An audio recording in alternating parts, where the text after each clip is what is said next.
श्रद्धा murder case को लेकर police दिन रात कोशिश कर रही है कि कैसे श्रद्धा को मारने वाले उसके प्रेमी आफताब के खिलाफ सॉलिड एविडेंस जुटाए जाएं, ताकि आफताब को फांसी के फंदे तक पहुंचाया जा सके।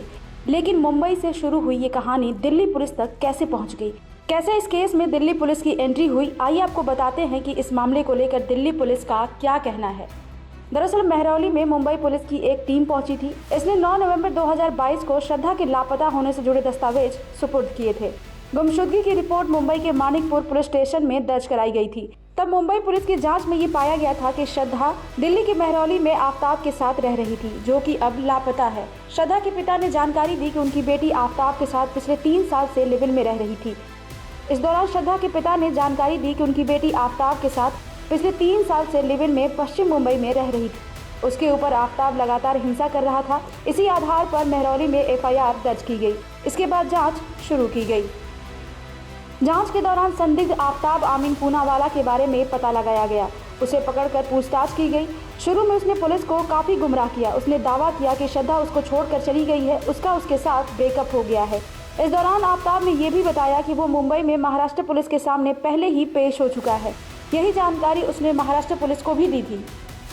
आफताब के ये बयान दिल्ली पुलिस को संतुष्ट नहीं कर पाए, जिसके बाद पुलिस ने अपनी पूछताछ जारी रखी। कुछ वैज्ञानिक तरीकों का भी इस्तेमाल किया गया। आफताब से बार बार पूछताछ की गई। आखिरकार आफताब ने टूटकर अपना गुनाह कबूल कर लिया।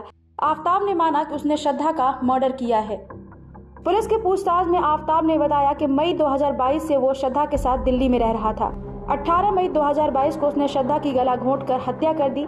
इसके बाद उसने शव के टुकड़े टुकड़े किए। धीरे धीरे वो इन टुकड़ों को ठिकाने लगा रहा था।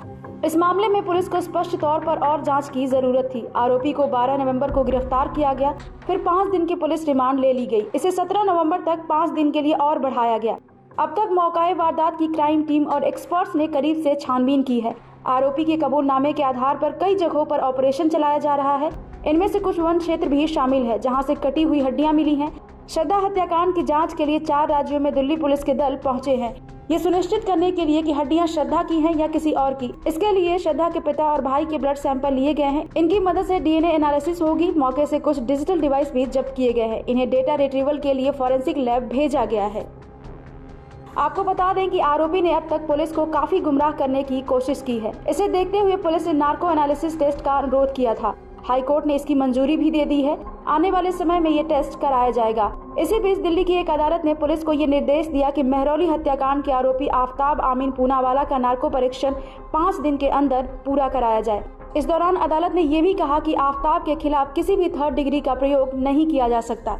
फिलहाल पुलिस केस के हर पहलू को खंगाल रही है। इसमें कई टीमें लगी हैं जो ये लगातार पता लगाने की कोशिश कर रही हैं कि आफताब और श्रद्धा असल जिंदगी में कैसे रहते थे। वहीं कई टीमें सर्च ऑपरेशन में निकली हुई हैं। इन्हें शव के हिस्सों की तलाश है। तमाम आपस में जुड़ी टीमें डॉक्यूमेंटेशन के लिए दिन रात काम करने में जुटी हुई हैं। ये तमाम टूटी कड़ियों को जोड़ रही हैं। मर्डर का मोटिव क्या था, इसे भी पता लगाने की कोशिश की जा रही है। पुलिस का कहना है कि अभी किसी भी थ्योरी पर पहुंचना जल्दबाजी होगी, लिहाजा अभी खुले दिमाग से हर पहलू को नजर में रखते हुए जाँच जारी है। फिलहाल पुलिस इस मामले की गंभीरता से जांच कर रही है। ब्यूरो रिपोर्ट क्राइम तक।